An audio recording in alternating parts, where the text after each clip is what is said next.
Vous savez, il y a une question que les femmes me posent en consultation depuis des années, une question qu'elles murmurent presque, comme si la poser à voix haute rendait la chose plus réelle, plus dangereuse. Et cette question, c'est celle-ci. Est-ce qu'il me dit vraiment la vérité? Est-ce que cet homme que j'ai aimé, que j'aime peut-être encore, est-ce qu'il est honnête avec moi? Et je vais vous dire quelque chose que peu de gens ont le courage de vous dire franchement. Dans la grande majorité des cas, la réponse est non, pas entièrement, pas complètement.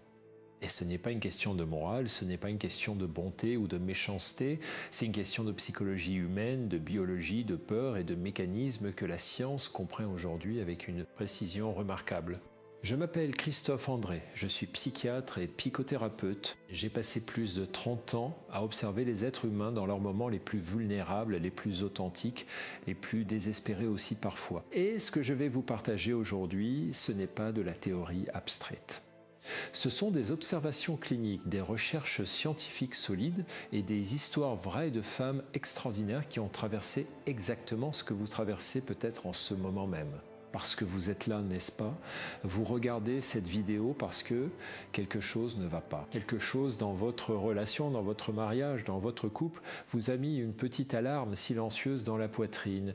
Cette sensation que vous connaissez bien, cette sensation que vous avez peut-être essayé d'ignorer pendant des semaines, des mois, peut-être des années, cette petite voix intérieure qui dit « attention, quelque chose cloche » et vous avez eu raison d'écouter cette voix, vous avez eu raison de chercher des réponses. Parce que cette intuition féminine dont tout le monde parle n'est pas de la magie, c'est de la neurologie, c'est votre cerveau qui a capté des micro-signaux que votre conscience n'a pas encore traités. Et aujourd'hui, ensemble, nous allons les décoder. Je veux que vous imaginiez une scène très précise. Il est 19h30, vous êtes dans votre cuisine ou dans votre salon. Vous préparez le dîner, ou vous lisez, ou vous regardez votre téléphone. Et lui, il rentre, il pose ses clés sur la table, il dit bonsoir. Il vous embrasse peut-être sur la joue, ce baiser rapide, presque automatique, celui qui ne ressemble plus vraiment à un baiser, et il dit « bonne journée » et vous dites « oui, et toi ?» et il dit « oui, oui, normal ». Et cette conversation de 20 secondes, elle contient en réalité une quantité d'informations extraordinaires sur l'état de votre relation, sur ce qu'il ressent, sur ce qu'il cache, sur ce qu'il vous dit et sur ce qu'il ne vous dit pas. Mais voilà le problème, personne ne vous a jamais appris à lire ces informations. On vous a appris à cuisiner, à travailler, à élever des enfants, à gérer un foyer, à sourire quand ça va mal, à être forte quand vous voulez pleurer. Mais on ne vous a jamais appris à lire les micro-signaux de l'homme qui partage votre vie. Et c'est exactement ce que nous allons faire aujourd'hui, ensemble. Avec rigueur, avec bienveillance et avec une honnêteté totale. Avant d'aller plus loin, je veux vous dire quelque chose d'important. Si vous trouvez de la valeur dans ce que je partage ici, si ces informations vous aident, si elles vous donnent des outils concrets pour votre vie, alors abonnez-vous à cette chaîne. Pas parce que c'est une formule automatique que tout le monde dit à la fin d'une vidéo, mais parce que je publie régulièrement des contenus qui vont dans ce sens, des contenus basés sur la science, sur la psychologie clinique, sur des années de pratiques thérapeutiques. Et les femmes qui s'abonnent me disent souvent qu'elles ont l'impression d'avoir enfin un espace où quelqu'un leur parle avec respect et intelligence. Alors si c'est ce dont vous avez besoin, le bouton est là. Et maintenant, revenons à ce qui vous a amené ici. Je veux vous parler du mensonge, pas du grand mensonge spectaculaire, pas de la trahison évidente que tout le monde peut voir. Non. Je veux vous parler des micro-mensonges, ces petites déformations de la réalité qui s'accumulent comme des gouttes d'eau sur une vitre jusqu'au moment où vous ne voyez plus clairement ce qui se passe de l'autre côté. Et je vais vous dire quelque chose qui va peut-être vous surprendre. Les hommes qui mentent à leurs femmes ne sont pas tous des monstres. La plupart d'entre eux sont des hommes ordinaires, des hommes qui ont peur. Peur de votre réaction, peur de votre douleur, peur de leur propre vérité. Et cette peur les pousse à construire des petites architectures de mensonges, des petits abris de non-dits, des petits refuges de demi-vérité. Et pendant ce temps, vous vivez dans une réalité qui n'est pas tout à fait la vraie réalité. Et ça, c'est épuisant, ça use, ça érode quelque chose de fondamental en vous. J'ai une patiente, appelons-la Marie-Claire, elle avait 52 ans quand elle est venue me voir pour la première fois. Elle était élégante, intelligente, professionnellement accomplie. Elle dirigeait une équipe de 40 personnes, elle prenait des décisions importantes tous les jours. Et pourtant elle me disait « je ne sais pas si mon mari me ment, je sens quelque chose mais je n'arrive pas à mettre le doigt dessus ». Et quand j'essaie d'en parler avec lui, il me dit que j'imaginais des choses, que je suis trop sensible, que je vois des problèmes là où il n'y en a pas. Et elle avait commencé à le croire. Cette femme brillante, cette femme forte, avait commencé à douter de sa propre perception de la réalité. Et ça, c'est le danger le plus insidieux du mensonge. Ce n'est pas ce qu'il vous cache, c'est ce qu'il vous fait croire sur vous-même. Parce que quand un homme ment de manière répétée, il ne ment pas seulement sur les faits, il ment sur votre capacité à percevoir la réalité.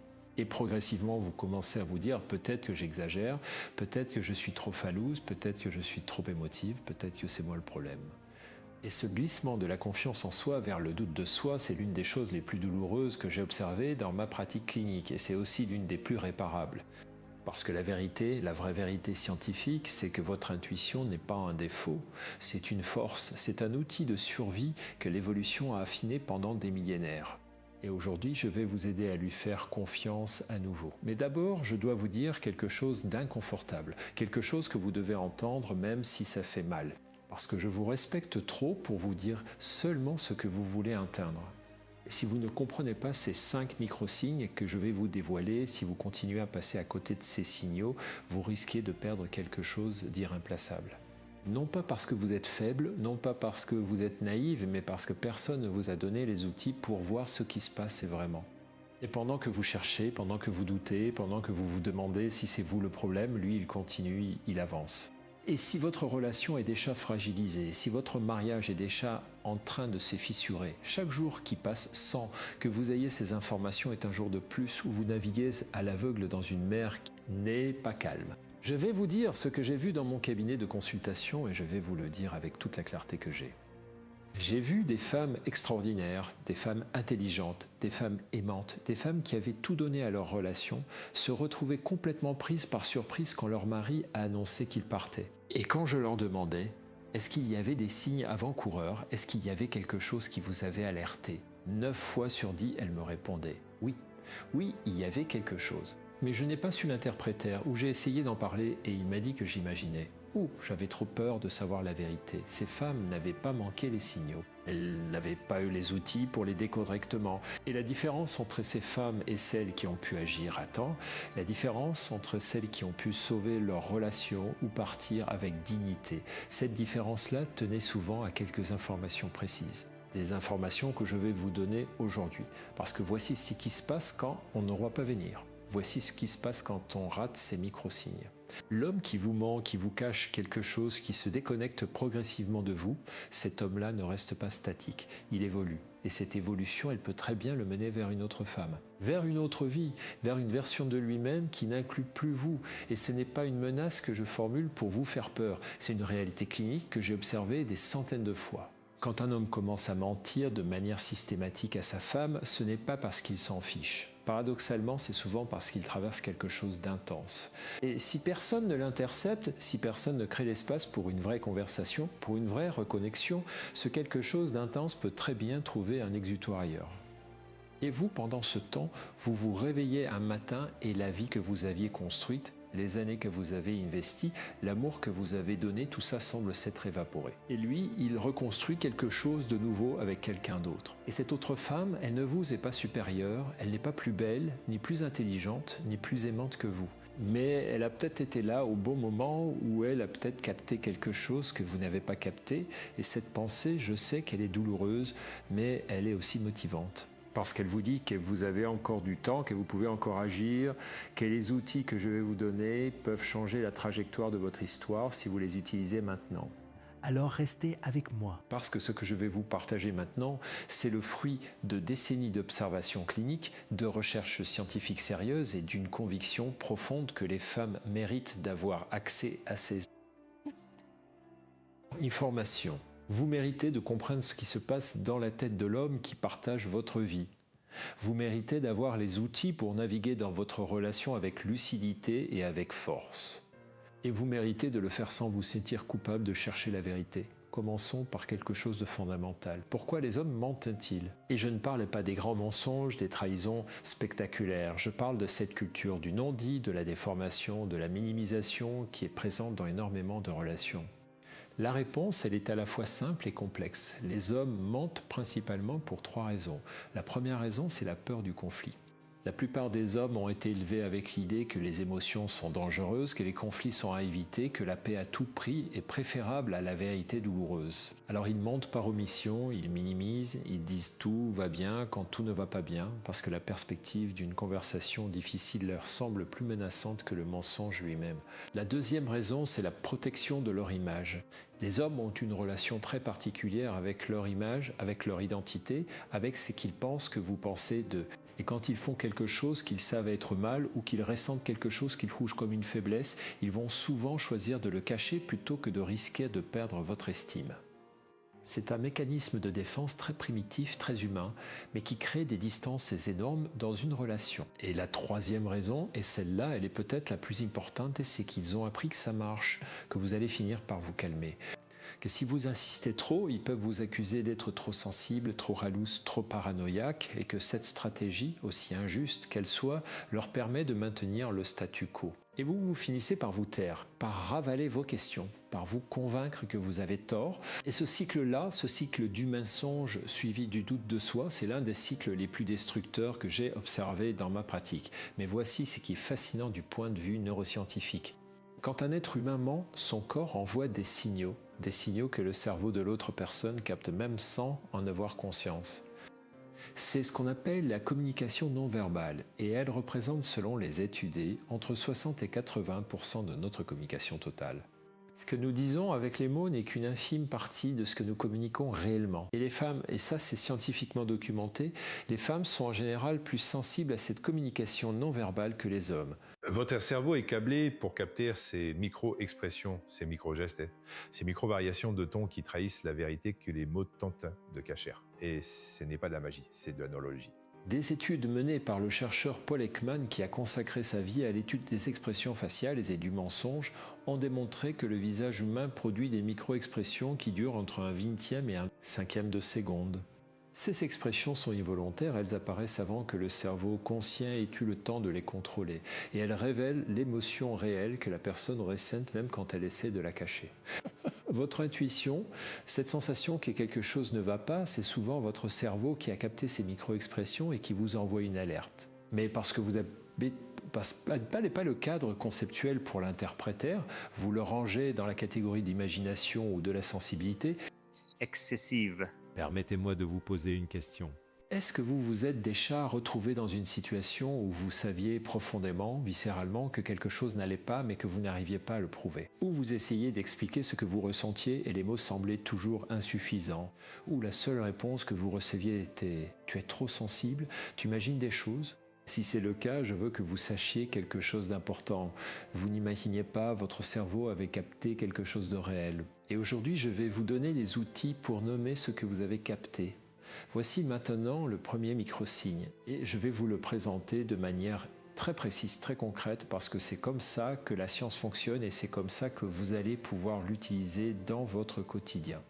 Le premier micro-signe, c'est ce que j'appelle la déconnexion du regard, pas l'absence de contact visuel, ça c'est trop évident et les menteurs expérimentés savent le compenser. Non, je parle de quelque chose de beaucoup plus subtil. Je parle du regard qui se déplace vers la gauche et vers le haut dans les millisecondes qui précèdent une réponse. Ce mouvement oculaire qui a été étudié en détail par les chercheurs en programmation neurolinguistique et confirmé par des études en neuroimagerie correspond à l'activité du cerveau dans la zone de la construction. Visuelle, c'est-à-dire la zone qui fabrique des images qui n'ont pas été vécues réellement. En d'autres termes, quand quelqu'un construit une histoire plutôt que de se souvenir d'un événement réel, ses yeux tendent à se déplacer vers le haut et vers la gauche, mais ce n'est pas tout. Il y a un deuxième élément dans ce micro-signe du regard, c'est ce que j'appelle l'évitement du regard précisément au moment de l'affirmation clé. Un menteur peut maintenir votre regard pendant toute une conversation, mais au moment précis où il dit le mensonge central, il y a souvent une fraction de seconde où son regard se détourne. Pas longtemps. Pas de manière évidente, mais suffisamment pour que votre cerveau le capte et envoie ce petit signal d'alarme que vous avez appris à ignorer. Comment utiliser cette information dans votre vie quotidienne? Quand vous posez une question importante à votre partenaire, observez non pas son regard en général, mais le mouvement de ses yeux dans les 2 premières secondes qui suivent votre question. C'est là que se trouve l'information la plus précieuse, avant que son cerveau conscient ait eu le temps de construire la réponse qu'il veut vous donner. Et maintenant, je vais vous parler du deuxième micro-signe. Celui-ci est particulièrement intéressant parce qu'il touche à quelque chose que vous ressentez probablement déjà mais que vous n'avez peut-être jamais su nommer. C'est ce que j'appelle la surprécision défensive. Quand quelqu'un ment, son cerveau doit travailler beaucoup plus dur que quand il dit la vérité, parce que la vérité, on la connaît, on n'a pas besoin de la construire. Mais le mensonge, lui, doit être construit, maintenu, rendu cohérent avec tout ce qui a été dit avant. Et cette surcharge cognitive produit des comportements très particuliers. L'un de ces comportements, c'est la surprécision. L'homme qui ment va souvent donner des détails excessifs, des détails que vous n'avez pas demandé, des précisions qui semblent destinées à rendre son histoire plus crédible, mais qui, paradoxalement, la rendent moins naturelle. Par exemple, si vous lui demandez où il était hier soir et qu'il répond « j'étais chez Marc », vous avez une réponse simple. Mais si au lieu de ça, il vous dit « j'étais chez Marc, tu sais Marc, mon collègue, on a regardé le match, on a mangé une pizza, je suis parti vers 22h, j'ai pris le boulevard, il y avait des travaux », cette cascade de détails non sollicités est un signal, pas une preuve, mais on signale. La vérité se raconte simplement. Le mensonge se justifie. Et cette différence, une fois que vous savez la voir, elle devient difficile à ignorer. Pensez à la dernière fois où votre partenaire vous a répondu avec une quantité de détails qui vous a semblé excessive. Est-ce que vous vous souvenez de cette légère sensation d'étrangeté, de ce moment où quelque chose vous a semblé trop élaboré? C'était votre cerveau qui faisait son travail. Et maintenant, vous avez les mots pour comprendre ce qu'il essayait de vous dire. Permettez-moi de vous parler d'une autre patiente, appelons-la Isabelle. 58 ans, mariée depuis 30 ans, mère de 3 enfants adultes, elle venait me voir pour de l'anxiété chronique, des insomnies, une fatigue profonde qu'elle n'arrivait pas à expliquer. Au cours de nos séances, il est apparu clairement que cette fatigue n'était pas physique. C'était la fatigue de quelqu'un qui vit depuis des années dans un état d'alerte permanent, qui scrute les moindres signaux de son environnement sans jamais se sentir en sécurité. Et quand nous avons commencé à explorer sa relation conjugale, elle m'a décrit exactement ce phénomène de la surprécision. Son mari, me disait-elle, répondait toujours avec trop de détails. Et elle avait appris à interpréter ça comme une marque d'attention, comme une preuve qui lui rendait compte de sa journée, alors qu'en réalité c'était le contraire. Ces détails excessifs étaient une forme de brouillage, une manière de noyer l'information importante dans un flot d'informations secondaires. Isabelle avait passé 30 ans à vivre avec ce signal sans jamais avoir eu les outils pour le décoder. Et quand je lui ai expliqué ce mécanisme, quand je lui ai donné le cadre conceptuel pour comprendre ce qu'elle avait capté intuitivement pendant toutes ces années, elle a pleuré. Pas de tristesse, pas seulement de tristesse en tout cas. Elle a pleuré de soulagement parce qu'elle avait enfin la confirmation que sa perception de la réalité était juste, qu'elle n'était pas folle, qu'elle n'était pas trop sensible, qu'elle avait vu quelque chose de réel. Et c'est ça l'un des cadeaux les plus précieux que je puisse vous offrir aujourd'hui. Pas seulement des informations sur le comportement masculin, mais la restauration de votre confiance et votre propre perception. Parce que vous, les femmes de 45 à 60 ans, vous avez une expérience de vie, une intelligence émotionnelle, une capacité d'observation qui sont absolument remarquables. Et trop souvent, on vous a appris à douter de ces capacités. On vous a dit que vous étiez trop émotive, trop intuitive, trop compliquée. Alors qu'en réalité, vous êtes simplement plus sensible à des informations que la plupart des gens ne savent pas lire. Et c'est une force extraordinaire. Je veux vous poser une autre question. Et cette question, je veux que vous y réfléchissiez vraiment, pas juste en surface. Est-ce que vous vous souvenez d'un moment dans votre relation où vous avez eu une certitude absolue que quelque chose n'allait pas et où vous avez quand même décidé de ne pas creuser ? Où vous avez fait le choix conscient ou inconscient de ne pas aller plus loin, de ne pas poser la question suivante, de laisser les choses telles qu'elles étaient? Si oui, je veux que vous sachiez que ce choix était humain, compréhensible et même courageux à sa manière, parce que chercher la vérité dans une relation qu'on aime, c'est terrifiant. Ça demande une forme de courage que peu de gens reconnaissent à sa juste valeur. Mais ce choix a peut-être eu un coût, et c'est ce coût-là que nous allons explorer ensemble maintenant. Parce que voici ce que j'ai observé dans ma pratique clinique.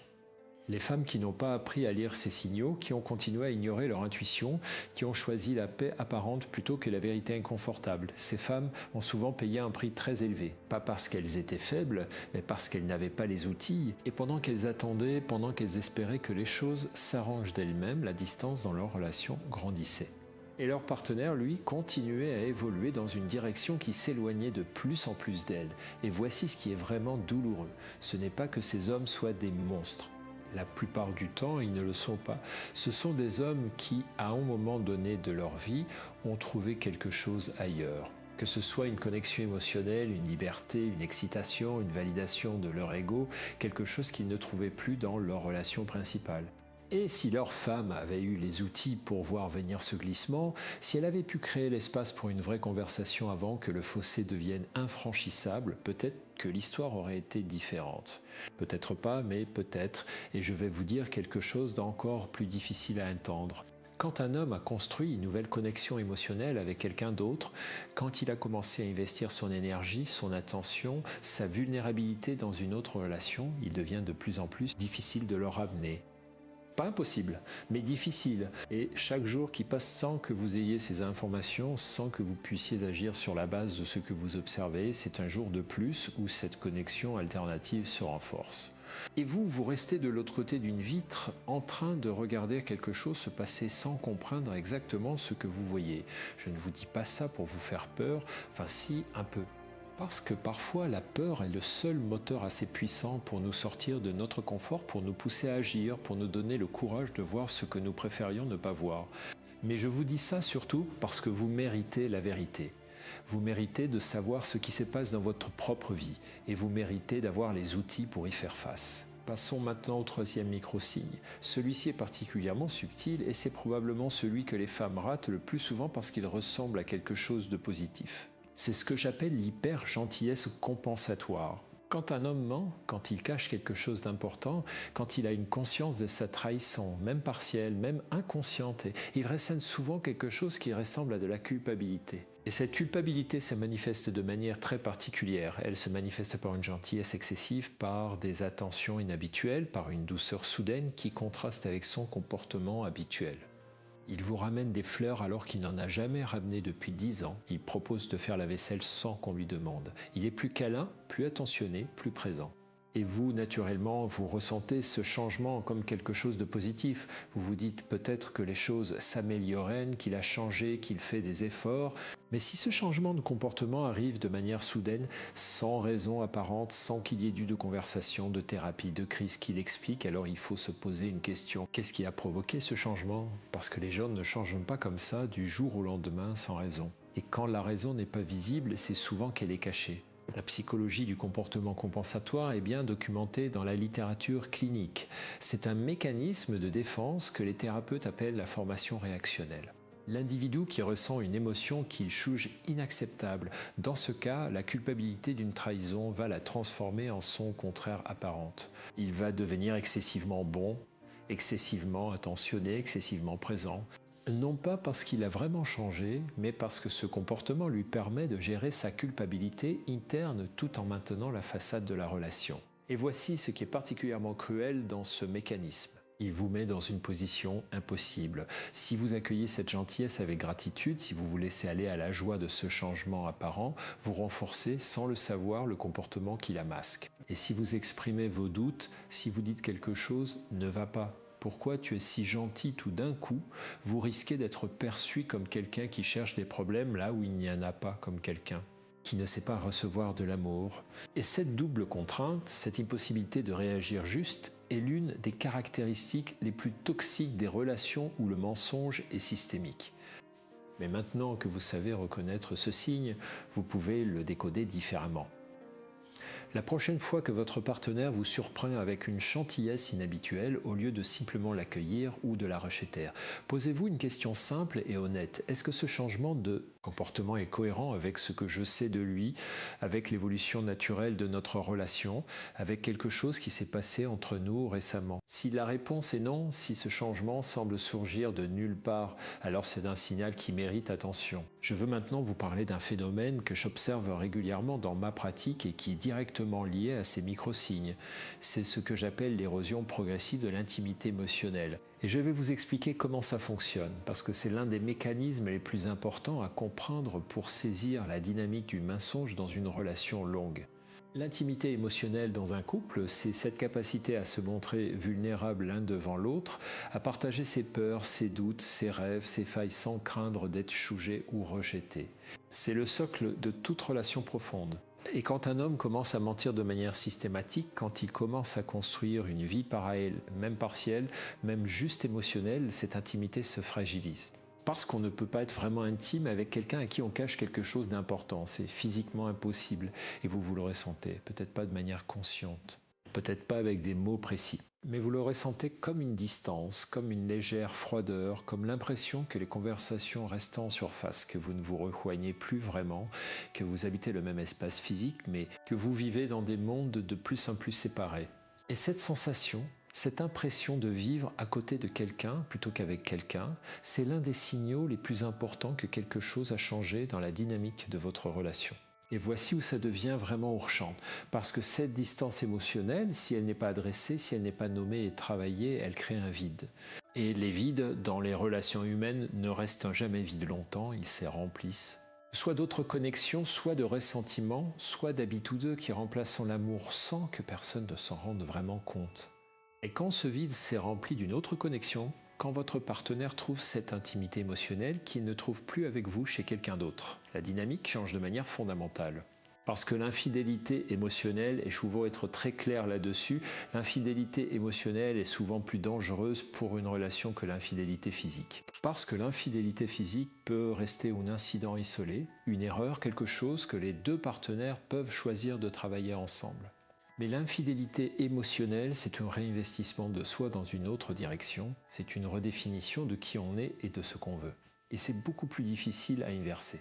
Alors, si vous sentez cette distance, si vous ressentez cette impression que votre partenaire est là sans vraiment être là, si les conversations de fond ont disparu, si le rire complice s'est évaporé, si vous avez l'impression de parler à quelqu'un qui vous écoute sans vraiment vous entendre, prenez ça au sérieux. Pas comme une condamnation, pas comme une preuve de trahison, mais comme un signal que quelque chose doit changer. Et la bonne nouvelle, c'est que vous pouvez agir sur ça, maintenant. Avec les outils que je vais vous donner, voici le 4e micro-signe, et celui-ci, je dois vous avouer, est le plus difficile à observer parce qu'il se passe dans le domaine de la voix. Non pas dans ce que dit votre partenaire, mais dans comment il le dit. Les chercheurs en psycholinguistique ont démontré que la voix humaine change de manière mesurable quand une personne ment. La fréquence vocale augmente légèrement, le débit peut s'accélérer ou au contraire se ralentir de manière artificielle. Il peut y avoir des micro-pauses inhabituelles, des hésitations qui ne correspondent pas au style de communication habituel de la personne. Mais ce qui est le plus fascinant et le plus subtil pour vous, c'est ce que j'appelle la désynchronisation tonale. C'est le moment où le ton de la voix ne correspond pas au contenu des mots. Quand quelqu'un vous dit quelque chose de grave avec un ton trop léger, ou quand il vous dit quelque chose de banal avec une tension vocale qui trahit une émotion beaucoup plus intense. Vous avez certainement déjà vécu ça.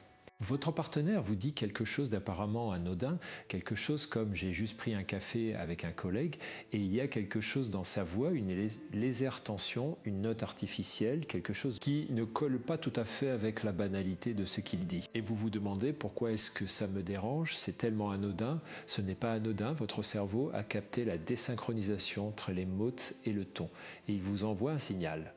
Apprenez à écouter non pas ce que votre partenaire dit, mais comment il le dit. Fermez les yeux si nécessaire pour vous concentrer uniquement sur la voix. Posez-vous la question, est-ce que le ton correspond au contenu ? Est-ce que l'émotion dans sa voix est cohérente avec ce qu'il est en train de me dire ? Si la réponse est non, si vous sentez une dissonance, c'est un signal qui mérite votre attention. Et maintenant, le 5e micro-signe, le dernier de cette série, mais certainement pas le moins important. Je l'appelle le déplacement de la responsabilité. Et c'est peut-être le plus insidieux de tous parce qu'il vous touche directement dans votre identité, dans votre confiance en vous. Quand un homme ment de manière répétée, quand il maintient une architecture de mensonges dans une relation, il a besoin d'un mécanisme pour gérer la dissonance cognitive que ça crée. Parce qu'il n'est pas un monstre, parce qu'il a probablement une conscience morale, il ressent une tension entre ce qu'il fait et ce qu'il pense de lui-même. Et pour résoudre cette tension, pour continuer à se voir comme quelqu'un de bien malgré ce qu'il fait, il a besoin de déplacer la responsabilité. Et il la déplace sur vous. Pas de manière nécessairement consciente, pas de manière nécessairement malveillante, mais progressivement, systématiquement, il va construire un récit dans lequel vous êtes la cause du problème. Vous êtes trop exigeante, vous n'êtes jamais satisfaite.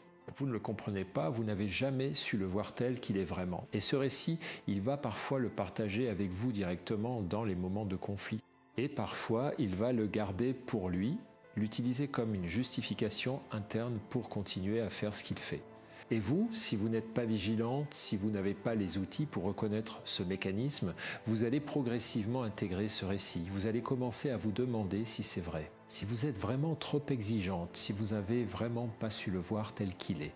Et cette intégration du récit de l'autre dans votre propre vision de vous-même, c'est l'une des formes les plus subtiles et les plus destructrices de manipulation relationnelle. Comment reconnaître ce signe dans votre quotidien ? Faites attention au moment où une conversation qui commence par quelque chose que vous avez observé, quelque chose qui vous préoccupe, quelque chose que vous voulez aborder, finit par vous transformer en accusé. Vous commencez par dire « J'ai remarqué que tu rentres de plus en plus tard et tu ne m'expliques pas vraiment pourquoi » et 10 minutes plus tard, vous vous retrouvez à vous excuser d'être trop jalouse ou trop possessive. Ce glissement, ce retournement de la conversation, c'est un signal très clair. Pas une preuve de mensonge en soi, mais un signal que quelque chose dans la dynamique de communication de votre couple mérite d'être regardé de près. Maintenant que vous avez ces 5 micro-signes, je veux vous parler de ce que vous pouvez faire avec ces informations. Parce que la connaissance sans l'action, c'est comme avoir une carte sans jamais partir en voyage. Ça ne vous mène nulle part. Et je veux que ce que vous avez appris aujourd'hui se transforme en quelque chose de concret dans votre vie. La première chose que je vous propose, et c'est peut-être la plus importante, c'est de commencer à tenir un journal d'observation. Pas un journal intime au sens classique du terme. Pas un espace pour ruminer vos inquiétudes, mais un outil d'observation clinique, comme si vous étiez un chercheur qui étudie les comportements de son sujet. Notez ce que vous observez. Pas vos interprétations, pas vos émotions, pas vos peurs, juste les faits. Il a regardé à gauche quand il a répondu à ma question sur son déplacement de la semaine prochaine. Il a donné beaucoup plus de détails que nécessaire quand je lui ai demandé avec qui il avait déjeuné. Sa voix avait une légère tension quand il a mentionné le prénom de cette collègue. Ces observations factuelles, accumulées sur quelques semaines, vont vous donner une image beaucoup plus claire de la réalité de votre relation que n'importe quelle conversation émotionnelle. Parce qu'elles sont basées sur des données, pas sur des impressions, et elles vous permettront de distinguer les signaux réels des fausses alarmes, les patterns significatifs des comportements isolés. La deuxième chose que je vous propose, c'est ce que j'appelle la conversation calibrée. Et je vais vous expliquer exactement comment la mener. Une conversation calibrée, c'est une conversation dans laquelle vous posez des questions dont vous connaissez déjà la réponse, non pas pour piéger votre partenaire, mais pour calibrer son comportement verbal et non verbal quand il dit la vérité. Parce que pour reconnaître le mensonge, vous devez d'abord connaître à quoi ressemble la vérité chez cette personne spécifique. Commencez par poser des questions anodines, des questions dont vous connaissez la réponse avec certitude. Observez son regard, son ton, ses gestes, sa quantité de détails. C'est votre baseline, votre ligne de référence. Ensuite, quand vous posez une question sur quelque chose qui vous préoccupe vraiment, comparez. Est-ce que le comportement non verbal est cohérent avec la baseline? Est-ce que les yeux bougent différemment? Est-ce que le ton change? Est-ce que la quantité de détails augmente ou diminue de manière inhabituelle? Cette technique, utilisée avec rigueur et sans excès de méfiance, peut vous donner des informations extrêmement précieuses. Mais je veux être honnête avec vous sur les limites de cette approche. Ces micro-signes, ces techniques d'observation, elles ne sont pas des détecteurs de mensonges infaillibles. Elles ne remplacent pas une conversation directe, honnête et courageuse. Et elles ne remplacent pas non plus le travail thérapeutique, qu'il soit individuel ou de couple, si votre relation en a besoin. Ce sont des outils de conscience, des outils pour vous aider à valider votre intuition, à nommer ce que vous avez capté, à décider si une conversation plus profonde est nécessaire. Pas des instruments de jugement ou de condamnation. Et maintenant, je veux vous parler de quelque chose d'encore plus fondamental, parce que nous avons parlé de comment détecter le mensonge. Mais nous n'avons pas encore parlé de pourquoi vous méritez la vérité. Et ça, c'est peut-être la conversation la plus importante de toutes. Vous méritez la vérité. Pas parce que vous êtes parfaite. Pas parce que vous n'avez jamais fait d'erreur. Pas parce que vous avez toujours tout bien fait dans votre relation. Mais parce que vous êtes un être humain à part entière, avec une dignité intrinsèque, avec le droit fondamental de connaître la réalité dans laquelle vous vivez. Vous méritez de prendre vos décisions de vie, les décisions sur votre relation, sur votre avenir, sur votre bonheur, sur la base d'informations vraies, pas sur la base d'une réalité fabriquée par quelqu'un d'autre.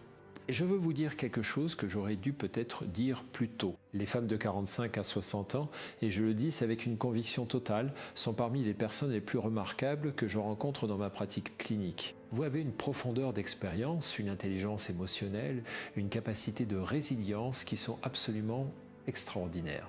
Vous avez traversé des choses, vous avez construit des choses, vous avez perdu des choses et vous avez continué. Et cette vie que vous avez vécue, ces expériences que vous portez, elles font de vous des femmes d'une richesse et d'une complexité que beaucoup d'hommes ne savent pas voir. Et c'est là que je veux être un peu provocateur, si vous me le permettez.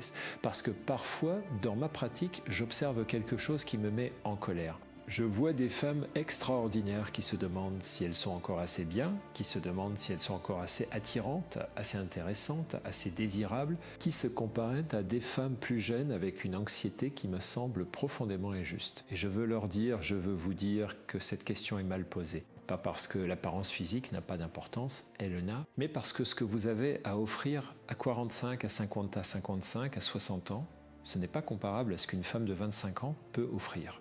Ce n'est pas inférieur, c'est différent. Et pour un homme qui a la maturité de le voir, c'est souvent infiniment plus précieux. La profondeur d'une femme qui a vécu, qui a aimé, qui a souffert, qui s'est relevée, qui connaît ses propres désirs et ses propres limites, cette profondeur-là est quelque chose que l'on ne peut pas simuler et que l'on ne peut pas acheter. Et si l'homme qui est dans votre vie ne sait pas la voir, s'il la cherche ailleurs, s'il ment pour maintenir une façade pendant qu'il regarde dans une autre direction, alors peut-être que le vrai problème n'est pas en vous. Peut-être que le vrai problème est dans sa capacité à voir ce qui est devant lui. Mais, et c'est important, cette réalité ne vous dispense pas d'agir. Elle ne vous dispense pas de vous battre pour votre relation si c'est ce que vous voulez. Elle ne vous dispense pas d'utiliser les outils que je vous donne pour créer les conditions d'une vraie reconnexion. Parce que même si le problème n'est pas un vous, la solution peut passer par vous. Et c'est ça la vraie puissance. Permettez-moi de vous parler maintenant d'une technique que j'utilise régulièrement avec mes patients et qui produit des résultats remarquables. Je l'appelle la reconnexion stratégique et l'idée est simple mais profonde. Quand une relation s'est éloignée, quand la distance émotionnelle s'est installée, la tentation naturelle est de chercher à avoir une grande conversation, de tout mettre sur la table, de demander des explications. Et parfois cette approche est nécessaire, mais souvent elle produit l'effet inverse de celui qu'on cherche. Elle met l'autre sur la défensive, elle crée de la résistance.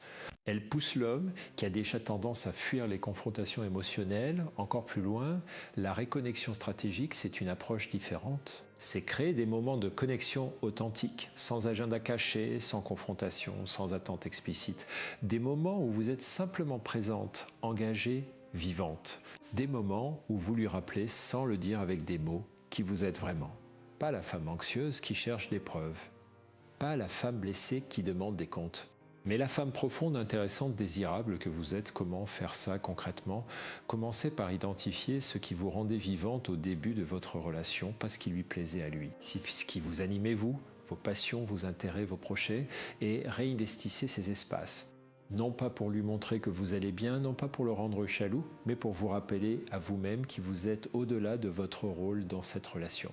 Parce que l'une des choses les plus attractives au monde, pour un homme comme pour n'importe quel être humain, c'est quelqu'un qui est pleinement vivant. Quelqu'un qui a une vie intérieure riche, des passions réelles, une présence à soi-même qui n'est pas dépendante de l'approbation de l'autre. Et paradoxalement, c'est souvent quand vous arrêtez de chercher sa validation que vous la retrouvez. Pas parce que c'est un jeu, pas parce que c'est une manipulation, mais parce que cette indépendance, cette présence à vous-même crée quelque chose de magnétique. Quelque chose qui rappelle à l'homme qui est avec vous pourquoi il a voulu être avec vous au départ. Je veux vous parler maintenant d'une autre dimension de ce sujet qui est souvent négligé. C'est la dimension du désir. Et je vais aborder ça avec toute la rigueur scientifique et toute la franchise que ce sujet mérite. Le désir dans une relation longue, c'est quelque chose qui doit être entretenu activement. Ce n'est pas quelque chose qui se maintient tout seul, automatiquement, par la force de l'habitude ou de la bonne volonté. Le désir a besoin de nouveautés, de surprises, d'un certain niveau de tension et de mystère. Et dans une relation où le mensonge s'est installé, où la distance émotionnelle a créé une routine froide, le désir est souvent l'une des premières victimes. Les recherches en neurologie du désir, notamment les travaux de la chercheuse Helen Fisher, ont montré que le désir romantique et le désir sexuel sont liés à des circuits neurochimiques spécifiques, notamment la dopamine, qui est le neurotransmetteur de la nouveauté et de l'anticipation. Et ces circuits s'activent moins dans un contexte de prévisibilité totale, dans un contexte où l'autre est connu, sécurisé, sans mystère. Ce n'est pas une condamnation de la relation longue. C'est une invitation à comprendre que maintenir le désir demande un effort conscient et créatif. Et voici ce qui est intéressant, cet effort n'a pas besoin d'être spectaculaire. Il n'y a pas besoin de révolution ou de transformation radicale. Souvent, ce sont les petits changements, les petites surprises, les petits mystères qui réactivent ces circuits, un dîner dans un endroit nouveau. Une conversation sur un sujet que vous n'avez jamais abordé ensemble, une tenue différente, une attitude légèrement différente, un espace de vous-même que vous ne lui avez pas encore montré. Ces petites nouveautés, ces petites fenêtres sur des aspects de vous qu'il ne connaît pas encore peuvent avoir un effet sur le désir qui est bien plus puissant que vous ne l'imaginez. Et il y a quelque chose d'un corps plus fondamental que je veux vous dire sur le désir. Le désir ne se commande pas. On ne peut pas forcer quelqu'un à vous désirer. Mais on peut créer les conditions dans lesquelles le désir peut naître ou renaître, et ces conditions passent par votre propre rapport à vous-même, par votre propre désir de vous-même, par votre propre confiance en votre valeur, en votre beauté, en votre intérêt, et c'est là que tout se joue. Une femme qui se désire elle-même, qui se trouve belle, intéressante, précieuse, une femme qui marche dans le monde avec la conscience de sa propre valeur, cette femme-là rayonne quelque chose qui est profondément attractif. Pas parce qu'elle est parfaite, pas parce qu'elle n'a pas de doute ou de peur, mais parce qu'elle est en paix avec elle-même d'une manière qui est rare et précieuse. Et cette paix, cette confiance, ce désir de soi-même, c'est quelque chose que vous pouvez cultiver activement, consciemment, même si vous ne vous sentez pas là aujourd'hui. Comment cultiver ce désir de soi-même ? C'est une question que je pose souvent à mes patients et la réponse est différente pour chacune, mais il y a des points communs. Prendre soin de son corps, non pas pour répondre à un idéal extérieur, mais parce que votre corps est votre maison et qu'une maison dont on prend soin est une maison où il fait bon vivre.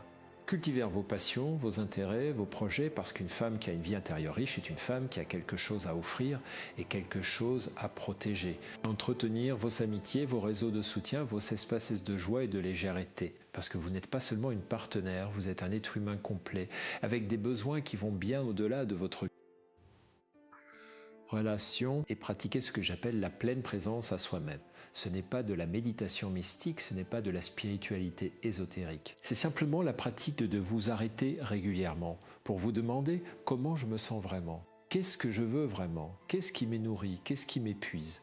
Cette pratique simple, ce dialogue honnête avec vous-même est l'une des choses les plus puissantes que vous puissiez faire pour votre bien-être et pour la qualité de votre relation. Permettez-moi de vous parler maintenant d'un scénario que j'ai observé de nombreuses fois dans ma pratique et qui illustre parfaitement ce dont nous parlons. C'est l'histoire de Nathalie, 54 ans. Mariée depuis 26 ans, 2 enfants adultes, un mari qui rentrait de plus en plus tard, qui était de plus en plus absent émotionnellement, qui donnait de moins en moins d'informations sur sa vie quotidienne. Nathalie sentait quelque chose.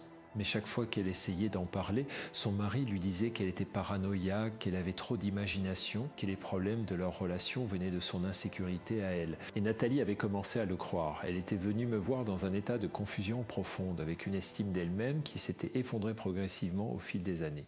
Elle ne savait plus ce qui était réel, elle doutait de sa propre perception. Elle se demandait si elle était le problème. Et quand nous avons commencé à travailler ensemble, quand elle a appris à observer les microsignes, quand elle a commencé à tenir ce journal d'observation dont je vous parlais, le tableau est devenu très clair. Son mari lui mentait, pas sur une aventure, enfin pas seulement. Il lui mentait sur tout un pan de sa vie émotionnelle et sociale qu'il lui cachait depuis des années.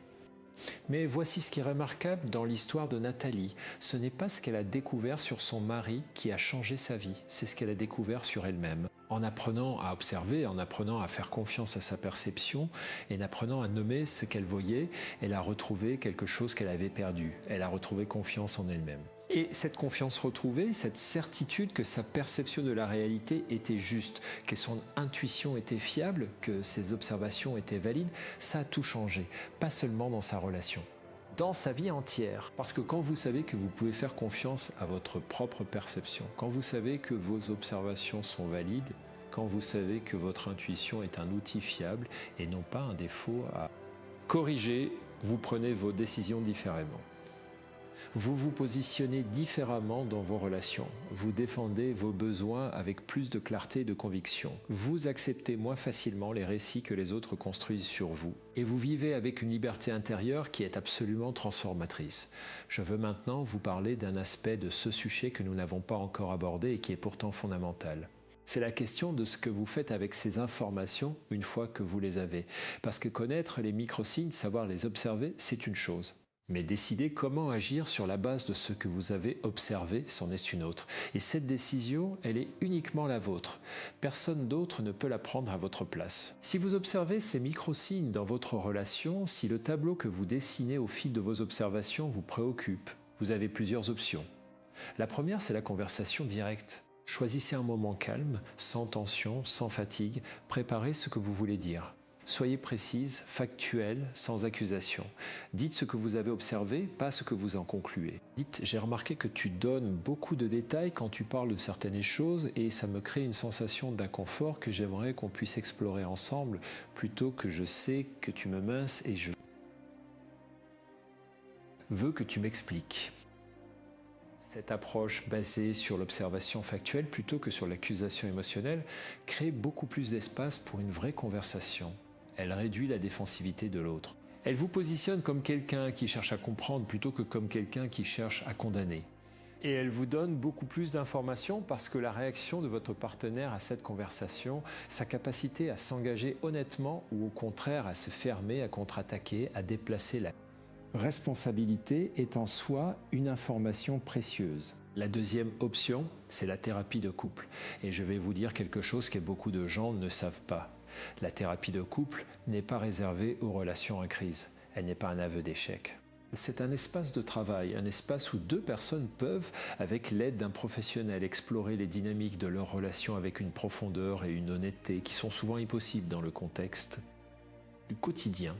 Et les couples qui font ce travail, même et surtout ceux qui traversent des moments difficiles, en ressortent souvent avec une relation plus profonde, plus honnête, plus solide que celle qu'ils avaient avant. La troisième option, et je la mentionne parce qu'elle existe et parce que vous devez la connaître, c'est de décider que ce que vous avez observé est incompatible avec ce que vous méritez et de faire le choix de partir. Ce n'est pas un échec, ce n'est pas une capitulation, c'est parfois l'acte de courage le plus grand qu'une femme puisse accomplir. Reconnaître que ce qu'on lui offre n'est pas à la hauteur de ce qu'elle mérite et avoir la force de s'en aller pour construire quelque chose de meilleur. Et les femmes qui font ce choix avec lucidité et avec courage, les femmes qui partent non pas dans la rage ou la douleur, mais dans la clarté, ces femmes-là trouvent souvent une deuxième vie qui les surprend par sa richesse. Mais quelle que soit l'option que vous choisissez, elle doit être basée sur la réalité, sur votre perception vraie de la situation, sur ce que vous avez réellement observé et non pas sur ce que vous craignez ou sur ce que vous espérez. Et c'est pour ça que les outils que je vous ai donnés aujourd'hui sont si importants. Ils vous permettent de construire une base factuelle pour vos décisions. Une base solide, observable, vérifiable, pas des émotions qui fluctuent, pas des peurs qui amplifient, pas des espoirs qui minimisent.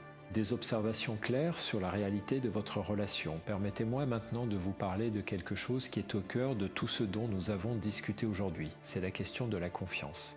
Pas la confiance en votre partenaire, bien que ça soit important, mais la confiance en vous-même, la confiance en votre capacité à voir la réalité, à la nommer, à agir sur elle. Et cette confiance-là, elle est la fondation de tout le reste. J'ai travaillé avec des centaines de femmes au fil de ma carrière, des femmes de tous âges, de tous milieux, de toutes situations. Et l'une des choses qui me frappe le plus, l'une des choses qui me touche le plus profondément, c'est à quel point les femmes ont souvent appris à douter d'elles-mêmes, à minimiser leurs perceptions, à qualifier leurs observations d'exagération, à appeler leur intuition de la paranoïa. Et ce doute de soi, cette évaluation systématique de leur propre expérience intérieure, est l'une des choses les plus dommageables que j'observe dans ma pratique, parce que votre perception est réelle.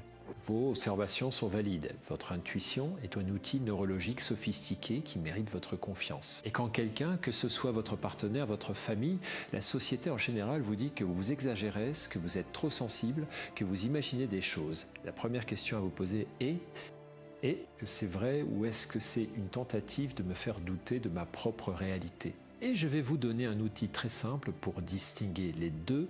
Quand quelqu'un vous dit que vous exagérez ou que vous imaginez des choses, demandez-lui de vous expliquer précisément ce qu'il a observé qui lui permet de dire ça. Demandez-lui des faits.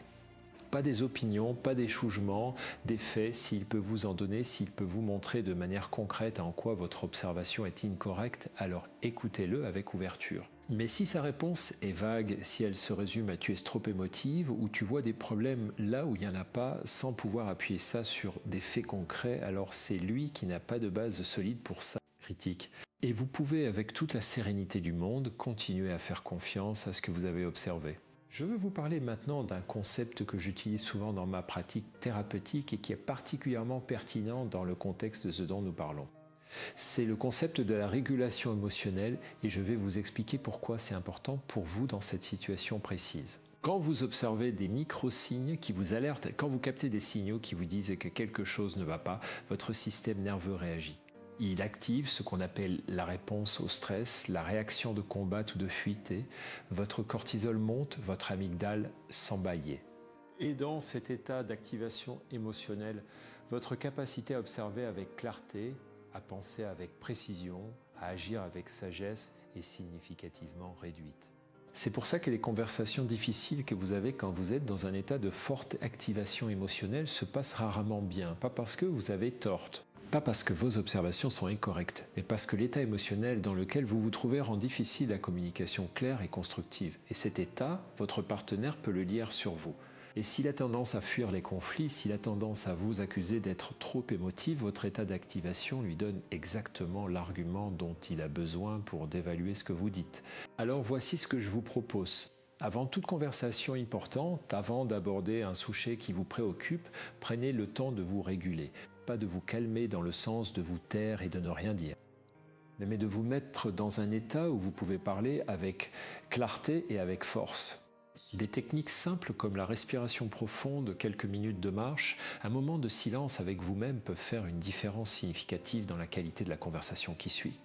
Et pendant la conversation en elle-même, si vous sentez que votre activation émotionnelle monte, si vous sentez que vous commencez à perdre le fil de ce que vous voulez dire, si vous sentez que les larmes ou la colère menaçant de prendre le dessus, c'est parfaitement acceptable de dire « j'ai besoin d'une pause, je veux continuer cette conversation, mais j'ai besoin de quelques minutes ». Et de prendre ce temps, pas pour fuir, pas pour éviter, mais pour revenir à la conversation dans un état qui vous permet d'être vraiment entendu, parce que vous méritez d'être entendu. Vous méritez que ce que vous dites soit pris au sérieux. Et vous avez plus de chances d'être entendu et pris au sérieux quand vous parlez depuis un lieu de calme et de clarté que depuis un lieu de douleur et d'agitation. Ce n'est pas juste, je sais. Vous ne devriez pas avoir à gérer votre état émotionnel pour que votre partenaire daigne vous écouter, mais c'est la réalité de la communication humaine. Et travailler avec cette réalité plutôt que contre elle est une forme de sagesse pratique. Je veux vous parler maintenant de quelque chose qui est peut-être le plus important de tout ce que nous avons abordé aujourd'hui. C'est la question de votre projet de vie, pas de votre projet de relation, de votre projet de vie, parce que vous êtes plus que votre rôle de femme, de mère, de partenaire. Vous êtes un être humain avec une vie propre, avec des désirs propres, avec un avenir propre qui ne dépend pas entièrement de ce qu'est fait ou ne fait pas l'homme qui partage ou a partagé votre vie.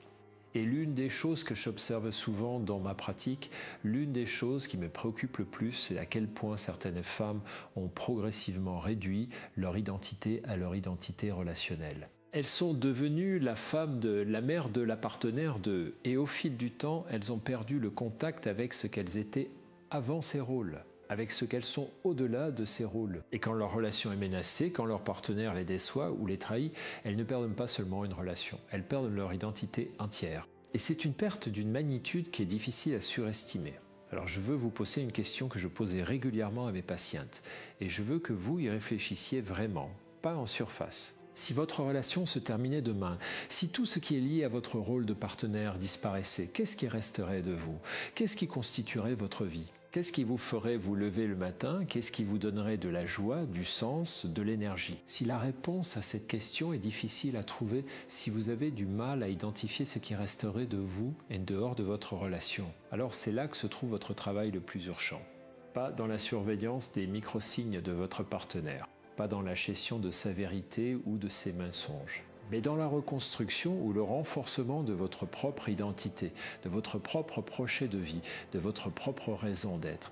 Parce que voici ce que j'ai observé maintes et maintes fois. Les femmes qui ont une vie intérieure riche, qui ont des projets propres, des passions réelles, des amitiés profondes, une identité solide et qui ne dépend pas de leurs relations. Ces femmes-là naviguent les difficultés.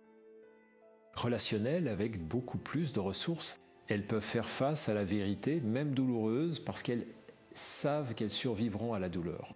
Elles peuvent prendre des décisions difficiles parce qu'elles ont quelque chose sur quoi s'appuyer en dehors de la relation. Et paradoxalement, elles ont souvent des relations plus saines, plus équilibrées, plus satisfaisantes parce qu'elles n'arrivent pas dans la relation avec le besoin désespéré que l'autre comble tout leur vide. Et c'est ça, au fond, ce que je veux pour vous. Pas seulement les outils pour détecter le mensonge, pas seulement les techniques pour avoir de meilleures conversations, mais une vie dans laquelle vous êtes tellement pleinement vous-même, tellement vivant, tellement ancré dans votre propre valeur et votre propre projet que vous n'avez plus besoin de chercher des preuves de votre valeur dans le comportement de quelqu'un d'autre. Permettez-moi de vous partager une dernière histoire avant de conclure. C'est l'histoire de Françoise, 57 ans. Elle était venue me voir après une séparation douloureuse, après 22 ans de mariage. Son mari l'avait quittée pour une femme plus jeune. Et elle était dévastée, non pas seulement par la perte de la relation, mais par la honte. Elle me disait « Je n'ai pas vu venir ». Comment est-ce que je n'ai pas vu venir? Qu'est-ce que ça dit de moi que je n'ai pas vu venir? Et nous avons travaillé ensemble pendant plusieurs mois. Et ce que nous avons découvert ensemble, c'est que Françoise avait vu venir. Elle avait capté tous les signaux, elle avait eu toutes les intuitions, mais elle n'avait pas eu les outils pour les décoder. Elle n'avait pas eu la confiance en elle pour y faire face. Et elle avait choisi, consciemment ou non, de ne pas voir ce qu'elle voyait, parce que la vérité lui semblait trop menaçante. Parce qu'elle avait peur de ce qu'elle trouverait si elle regardait vraiment. Et le travail que nous avons fait ensemble, ce n'était pas de pleurer sur ce qui s'était passé. C'était de comprendre pourquoi elle avait choisi de ne pas voir. Et cette compréhension-là, cette exploration de ses propres mécanismes de défense, de ses propres peurs, de ses propres besoins, a été transformatrice. 2 ans après notre première séance, Françoise avait une vie qu'elle n'aurait jamais imaginée. Elle avait repris des études. Elle avait développé une activité professionnelle qui la passionnait.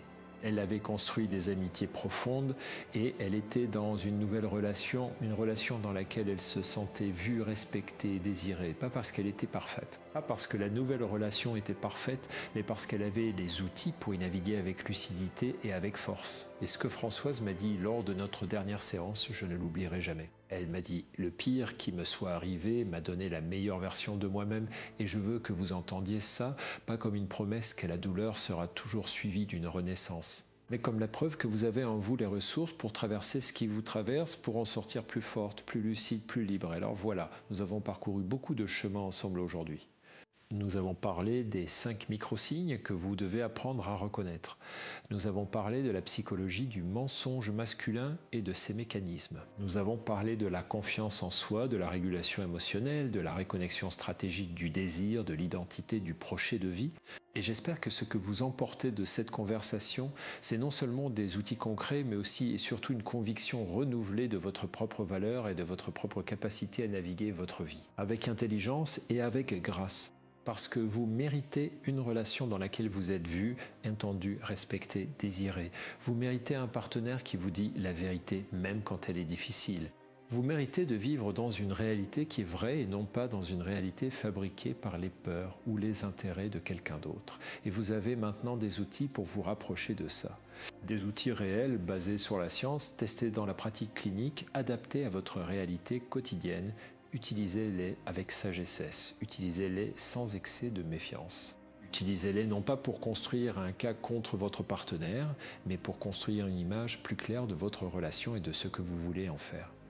Et si ce que vous découvrez en utilisant ces outils vous dit que quelque chose doit changer, faites confiance à cette information, faites confiance à votre perception, faites confiance à votre intelligence et agissez. Je veux terminer en vous disant quelque chose qui me tient profondément à cœur. Dans ma pratique, j'ai eu le privilège d'accompagner des centaines de femmes à travers des moments de grande difficulté. Et ce qui m'a toujours frappé, ce qui m'a toujours ému, c'est la résilience extraordinaire de ces femmes. Leur capacité à serrer les verres, leur capacité à trouver de la force là où il semblait n'y avoir que de la douleur. Leur capacité à se transformer, à grandir, à devenir plus complète, plus libre, plus vivante à travers l'adversité. Vous faites partie de ces femmes. Je ne vous connais pas personnellement, mais je sais ce que vous avez traversé pour être là où vous êtes. Je sais ce que ça coûte de regarder en face des vérités difficiles. Je sais ce que ça demande de chercher des outils pour améliorer sa vie plutôt que de s'y résigner. Et je veux vous dire que ce courage-là, ce courage de chercher, de questionner, de vouloir comprendre, c'est déjà quelque chose de remarquable. C'est déjà le début de quelque chose de meilleur. Alors continuez. Continuez à observer, continuez à apprendre, continuez à faire confiance à votre perception, continuez à vous battre pour la vie que vous méritez. Et si vous avez besoin d'aide sur ce chemin, si vous avez besoin d'un espace pour explorer ces questions plus profondément, n'hésitez pas à chercher un accompagnement professionnel. Pas parce que vous en avez besoin pour survivre, mais parce que vous méritez le meilleur soutien possible pour construire la vie que vous voulez vraiment. Et si vous voulez continuer à recevoir ces informations, si vous voulez continuer à avoir accès à des contenus basés sur la science et la psychologie clinique, qui vous parlent avec respect et avec franchise, abonnez-vous à cette chaîne. Parce que ce que nous avons fait aujourd'hui, ce n'est qu'un début. Il y a tellement d'autres choses à explorer ensemble. Sur la communication dans le couple, sur le désir, sur l'identité féminine à mi-vie, sur la manière de construire des relations profondes et authentiques à n'importe quel âge. Et je suis là pour vous accompagner dans cette exploration avec toute la rigueur et toute la chaleur dont je suis capable. Merci d'avoir été là, merci de votre confiance et prenez soin de vous parce que vous en valez la peine infiniment plus que vous ne le pensez parfois.